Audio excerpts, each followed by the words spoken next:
नमस्कार, जय हिंद साथियों आज के वीडियो में बात करेंगे। और आज 11 मार्च था और लगभग सभी 9 मंडलों को अगर हम देखते हैं तो आज पीएच कैंडिडेट का ही यहाँ पर डीवी हुआ है। तो साथियों कुछ विद्यार्थियों से हमने बात की है, उन्होंने ये बताया है कि वहाँ पर ज़्यादा कुछ प्रॉब्लम फेस नहीं करनी पड़ती है। साथियों आपके पास संपूर्ण दस्तावेज अगर आपके पास है, भले ही आप उसे क्रम में जमा के नए भी ले जा रहे हैं तो भी आपको वहाँ मौका मिलता है उसको क्रम से जमाने का। और लगभग सभी मंडलों की जो स्कूल है उस स्कूलों के बाहर नोटिस पे चिपका रखा है कि आपको दस्तावेजों को किस सीक्वेंस में जमा कर लाना है।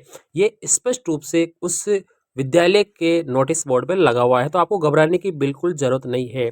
सबसे बड़ी प्रॉब्लम विद्यार्थियों को आ रही है कि ये जो चेकलिस्ट है ये हमें भरकर ले जानी है या वहाँ पर भी हम भर सकते हैं। और कहीं विद्यार्थियों का एक कमेंट है कि इसमें कहीं दस्तावेज इसमें नहीं आ रहे हैं फिर भी हमें लगाने हैं, तो उनको नंबरिंग कैसे करना है, ये एक विद्यार्थियों का सबसे बड़ा कन्फ्यूजन है। तो आज मैं आपका कन्फ्यूजन कंप्लीटली दूर करने वाला हूँ।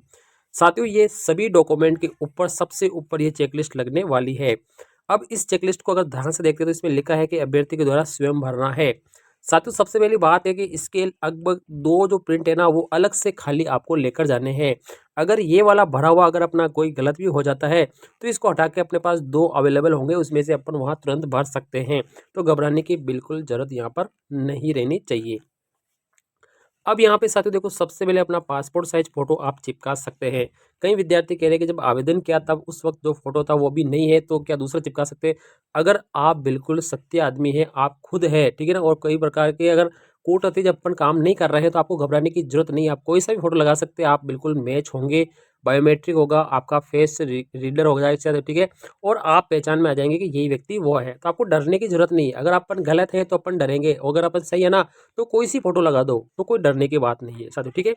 आप सबसे पहले अपना नाम लिख देंगे, जन्म तिथि लिख देंगे, मेल फीमेल लिख देंगे, ईमेल लिख देंगे, रोल नंबर लिख देंगे, मोबाइल नंबर लिख देंगे, और यहाँ पर आपको इस दिनांक तक आप कितने साल के हो रहे, कितने दिन कितने महीने के हो रहे, आपको सिंपली यहाँ पर लिख देना है। अब साथियों अगर आप इस चेकलिस्ट को ध्यान से देखते हैं तो इसके अंदर टोटल यहाँ पर 16 पॉइंट है, और कहीं दस्तावेज ऐसे हैं जो इस 16 नंबर पॉइंट में नहीं आ रहे, यानी कई दस्तावेज है जो इनमें नहीं आ रहे। तो आपको घबराने की जरूरत नहीं, आप उसको बीच में लगा सकते हैं, ठीक है ना, आप बीच में लगा सकते हैं, कोई दिक्कत वाली बात नहीं। जैसे सबसे पहले हमारा आता है स्क्रूटनी फॉर्म, जिसे हम कहते हैं प्रीनिक्षा फॉर्म। अब प्रीनिक्षा फॉर्म के अंदर देखो, एक तो प्रीनिक्षा फॉर्म कंप्लीट होता है। साथ ही जब अपन ने ऑनलाइन भरा था, ऑनलाइन भरने के बाद हमारा जो प्रिंट आउट निकला था उसमें लगभग 5-6 पेज निकले, और अगर अटेस्टेशन फॉर्म को भी अगर मिलाते हैं तो लगभग 7-8 पेज यहाँ पर निकलते हैं साथियों, ठीक है। तो अपन क्या करेंगे, नंबर 1 से अपन नंबरिंग देना शुरू कर देंगे, 1 नंबर, दूसरे को 2 नंबर, फिर 3 नंबर, ऐसे करके अपन चलते गए तो हमारे मान लो कि 10 नंबर आ गए। कितना आगे साथियों, 10 नंबर आ गए। तो यहाँ पर आपको हाँ लिख देना है, ठीक है। और यहाँ जारी करने की जो जिस दिन अपन ने फॉर्म भरा था, स्कूटनी फॉर्म जब ऑनलाइन भरा था, तो वो तारीख अपने को यहाँ लिख देनी है। अब यहाँ लिखा है दस्तावेज की पृष्ठ संख्या। अब दस्तावेज हमने यहाँ पर काम किए कितने लिए, 10 काम में लिए, कितने लिए, 10। तो अपन यहाँ पर 1 से लेकर यहाँ पर 10 लिख के ले जा सकते हैं, 1 से लेकर 10 लिख सकते हैं, ठीक है। अब यहाँ पर दूसरे नंबर पर आता है मैट्रिक्स, हाई स्कूल या सेकेंडरी, इनकी अंक तालिकाएं आपको लगानी है। अब साथियों यहाँ पर देखो 10वीं और 12वीं का ही यहाँ पर दिया है, लेकिन कॉलेज और पोस्ट ग्रेजुएशन वगैरह नहीं दे रखी है साथियों, ठीक है ना। अब देखो आपको यहाँ घबराने की जरूरत नहीं, अगर आपने 10वीं तक भरा है तो 10वीं और 10वीं की मार्कशीट लगानी है, सर्टिफिकेट लगाना है। 12वीं है तो 10वीं का सर्टिफिकेट, 12वीं और 12वीं का सर्टिफिकेट। अगर आपने ग्रेजुएशन किया है तो ग्रेजुएशन की 3 साल की मार्कशीट प्लस उसकी डिग्री साथियों, ठीक है ना। अगर आपने पोस्ट ग्रेजुएशन किया है तो यहाँ पर पोस्ट ग्रेजुएशन की 2 मार्कशीट और डिग्री। अगर आपने बीएसटीसी और बीएड कर रखी है तो उसकी भी मार्कशीट। आप सभी शैक्षणिक दस्तावेज है ना उन सबको सीक्वेंस क्रम देंगे। जैसे 10वीं की मार्कशीट है ना उसको अपन देंगे जैसे 11 नंबर, ठीक है। अगर 10वीं का सर्टिफिकेट है उसको हम देंगे 12 नंबर, 12वीं की मार्कशीट है उसको अपन देंगे 13 नंबर। ऐसे करके अपन 14, 15, 16, 17, 18, 19, 20 अपन चलते जाएंगे साथियों, ठीक है। तो अपन अगर जोड़ भी देख लेते हैं, 10वीं के 2 गए, 12वीं के 2 गए, 2 2 4 हो गए। ग्रेजुएशन का अपन देखते हैं तो टोटली 4 होते हैं, 4 4 8 हो गए साथियों, ठीक है। और अगर हम पोस्ट ग्रेजुएशन जोड़ते हैं तो पोस्ट ग्रेजुएशन के 3 होते हैं, फर्स्ट ईयर, सेकेंड ईयर और डिग्री, ठीक है ना। 8 8 और 3 कितने हो गए, 11 हो गए साथियों, ठीक है। तो अपने पास 11 डॉक्यूमेंट है, तो अपनी अभी अगली वाली जो सीक्वेंस कहाँ से बढ़ेगी, अपनी 11 से बढ़ेगी, ठीक है। और 11 से अगर अपने पास 11 डॉक्यूमेंट है तो लगभग 22 तक चली जाएगी। कहाँ तक चली जाएगी? लगभग 22 तक चली जाएगी। तो ये डॉक्यूमेंट हो गए हमारे पास 22 डॉक्यूमेंट, ठीक है। अब आता है मूल निवास, ठीक है। मूल निवास, अब देखो यहाँ अंक तालिका की बताइए ना, ये अंक तालिका है, सारी अपने को लगानी है फोटोकॉपीज, ठीक है, लेकिन सेल्फ अटेस्ट करके लगानी है। फिर आता है मूल निवास। तो मूल निवास आपको यहाँ पर हाँ कर देना है और आपको यहाँ पर डेट लिख देनी है, जारी करने की दिनांक उसके कॉर्नर में लिखी होती है, वो आपको लिख देनी है साथ ही, ठीक है। अब अब यहाँ पर मूल निवास अपने 10 साल पुराना नहीं लगा रहे हैं, तो केवल एक लगा रहे हैं, तो उसको अपन नंबर कितना दे देंगे? उसको अपन नंबर दे देंगे 23 नंबर। कितना दे देंगे? 23। अगर अपना पास पुराना है, अगर हम एफिडेविट भी लगा रहे हैं, तो 23 और 24 दोनों दे देंगे, ज़्यादातर एक ही होता है। फिर 4 नंबर पर आता है हमारे पास सर्टिफिकेट। आप जिस श्रेणी से बिलोंग करते हैं, SC ST OBC MBC AWS सेरिया TSP वगैरह, जिससे भी आप बिलोंग करते हैं, उसका प्रमाण पत्र आपको लगाना है। डिजिटल वाला होना चाहिए। आवेदन की अंतिम तिथि से पूर्व का है तो एक ही लगाना है, आवेदन की तिथि के बाद का है तो सर्टिफिकेट और एफिडेविट दोनों लगाने हैं। तो आपको उनकी सीक्वेंस दे देती है। मान लो मैं एक लगा रहा हूँ तो मैं उसको कितना नंबर दे दूंगा? 24 नंबर दे दूंगा साथियों, ठीक है। अगर एफिडेविट लगा रहा हूँ तो मैं 25 दे दूंगा, 24 से लेकर 25 तक, ठीक है, लेकिन अभी मैं एक दे रहा हूँ। फिर अपन आगे 6 नंबर पे, अगर हमारे पास ये अन्य श्रेणी जैसे विधवा, पृथक्ता, खेल संबंधी, विशेष योग्यजन अगर ये है, तो हमारे पास इन सभी का एक ही प्रमाण पत्र होता है। अगर आप बिलोंग करते हैं तो यहाँ पर हाँ लिखेंगे, नहीं तो आपको क्या लिख देना? ना लिख देना है। तो ये डेस डेस आ जाएंगे साथियों, ठीक है। अगर ना लिखेंगे तो डेस डेस आ जाएंगे, और अगर आप बिलोंग करते हैं तो हाँ लिखेंगे साथियों, ठीक है।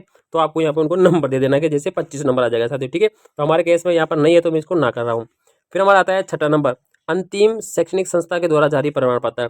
तो हमारे अंतिम संस्था का जो भी चरित्र प्रमाण पत्र है, जो रेगुलर वाला बनता है, वो आपको यहाँ पर हाँ कर देना है साथियों, ठीक है, और जारी करने की दिनांक लिख देनी है, और उसको अपन को क्या है 25 नंबर यहाँ पर दे देना है।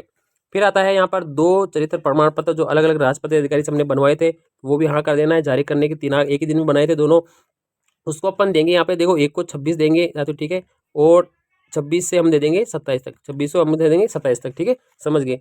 फिर 8वां नंबर आता है आपका वचन पत्र, जो सादे पेपर बनाया था साथियों, ठीक है, वो हाँ लिख देंगे, तारीख अपन लिख देंगे, और उसको अपन नंबर दे देंगे 28 नंबर। कितना नंबर दे देंगे? हम उसको दे देंगे 28 नंबर साथियों, ठीक है। फिर आता है हमारे पास संविधान के शपथ, वो भी सादे पेपर वाले, यहाँ पे हाँ कर देंगे, यहाँ पे इनकी जारी करने की दिनांक लिख देंगे, और उसको अपन दे देंगे 29 नंबर, ठीक है, 29 नंबर अपन उसको दे देंगे। फिर आता है हमारे पास दहेज वाला ठीक है, दहेज लेंगे या नहीं लेंगे, जैसे विधवा, पृथक्ता, विवाहित, अविवाहित जो भी है, वो दहेज नहीं लेगा तो ये तो सभी को बनवाना है, कोई भी व्यक्ति हो बोले, ठीक है, सबको बनवाना है। यहाँ पर हाँ लिख देंगे, और यहाँ पे आप जारी करने की देना है, और इसको ऊपर नंबर दे देंगे 30 नंबर साथी, ठीक है। अब यहाँ पर विवाह का पंजीयन, अगर आपका 22/5/2006 से पहले विवाह है तो आपको केवल शपथ पत्र देना है, हाँ लिख देना है, और यहाँ जारी करके उसको ऊपर नहीं 30 नंबर दे देंगे। और अगर आप इससे बाद में हुआ है 22/5/2006 के बाद में अगर आपका विवाह है तो आपको विवाह का पंजीयन प्रमाण पत्र लगाना है, और उसकी आपको 30 नंबर अपन दे देंगे इसको साथियों, ठीक है। फिर आता है हमारे पास 12वां संतान संबंधी घोषणा पत्र। अगर आप साथियों संतान आपके है या ना है, दोनों को ही बनवाना है। जीरो नहीं है तो जीरो भी लिखना है तो आपको अधिकतम 2 लिखनी है, 2 से ज़्यादा आप लिखेंगे तो आप अपात्र हो जाएंगे, तो आप वहाँ पर करेंगे और उसको अपन ने 31 नंबर दे देंगे। फिर आता है हमारे पास सामान्य घोषणा पत्र। सामान्य घोषणा पत्र के भाई मेरे जो भी दस्तावेज है वो जाली नहीं है, और संपूर्ण जानकारी मेरी निजी जानकारी में बिल्कुल सही है। अगर गलत पाई जाती है तो हमें बाहर निकाला जा सकता है। तो इसका एक शपथ पत्र होता है, वो आपको यहाँ पर हाँ लिख के और यहाँ जारी करने की दिनांक लिख के उसको अपन 32 नंबर यहाँ पर दे देंगे। फिर हमारे पास विकल्प पत्र आता है। विकल्प का मतलब होता है जैसे आप TSP में है या नॉन TSP में रहना चाहते हैं, उसका एक विकल्प पत्र होता है, वो आप वहाँ करके उसको आपको 33 नंबर यहाँ पर दे देना है। तो ये आपके पास कंप्लीट यहाँ पर 14 डॉक्यूमेंट हो गए। तो आप इस प्रकार से बढ़ते जा रहे हैं, तो हम यहाँ पर पहुँच गए, हमारे पास 32 नंबर तक अपन यहाँ पर पहुँच गए हैं। यहाँ पर नमूना हस्ताक्षर पत्र का देखेंगे तो उनको यहाँ पर अपन देखें, इसको 32 नंबर दे देंगे साथ ही, ठीक है। फिर हमारे पास स्वयं का जो भी हम आधार कार्ड लगा रहे हैं, सभी ज़्यादातर लोग आधार कार्ड ही लगाएंगे, तो अपन उसको नंबर 33 नंबर दे देंगे। तो हमारे टोटल 33 दस्तावेज हो गए, ये अपने साइन कर देना है साथियों, ठीक है। सभी पत्र इसी क्रम में संलग्न करके पृष्ठ संख्या आपको अंकित करनी नहीं है, और सभी पर अपनों को सब प्रमाणित करना है, यानी सब पर अपने क्या करना है? साइन करना है। तो ये चेकलिस्ट आपको सबसे ऊपर लगानी है। और अगर आपके समझ में इस प्रकार से आप ये देख सकते हैं, बिल्कुल सीक्वेंस दे रखा है, checklist, scrutiny form, attestation form समेत है, 10वीं की मार्कशीट और आपका प्रमाण पत्र, मूल निवास संबंधित एफिडेविट, जाति प्रमाण पत्र संबंधित एफिडेविट, अन्य श्रेणियां, अंतिम शैक्षणिक योग्यता, 2 चरित्र प्रमाण पत्र, वचन पत्र, संविधान की शपथ, देश संबंधी, विवाह, ठीक है, संतान संबंधी, सामान्य घोषणा, विकल्प पत्र, नमूना हस्ताक्षर, ठीक है, ये वाला। ये टोटल 17 डॉक्यूमेंट आपके पास होने चाहिए।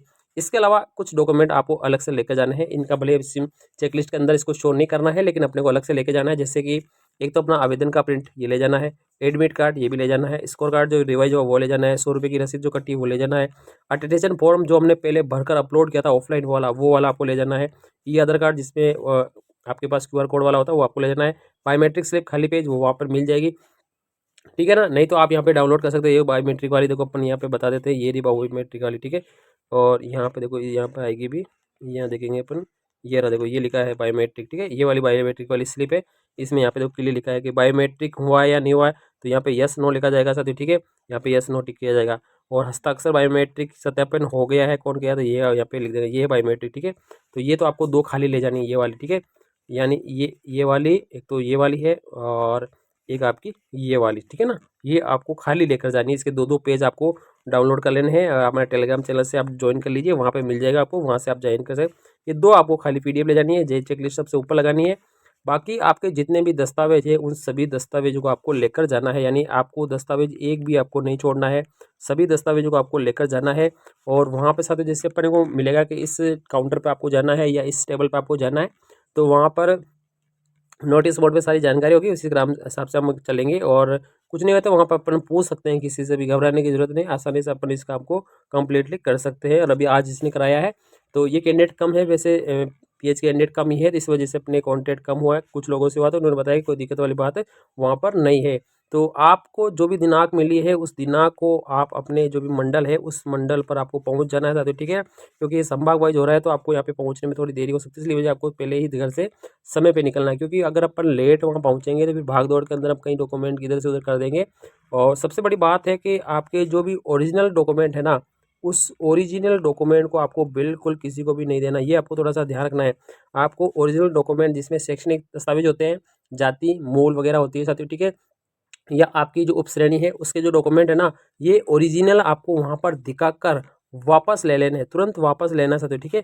ऐसे नहीं कि टेबल पे पड़ा रह जाए और अपन वहाँ से आ जाए फिर अपन ढूंढते फिरे तो आपको नहीं मिलेगा। तो ये आपको थोड़ा जानकारी है, ओरिजिनल दस्तावेज आपको दिखाते ही वापस लेके अपने बैग में रख देने से, ठीक है ना। और अपने को जो भी देना है वो सब कुछ फोटोकॉपी अपने को वहाँ पर देना है।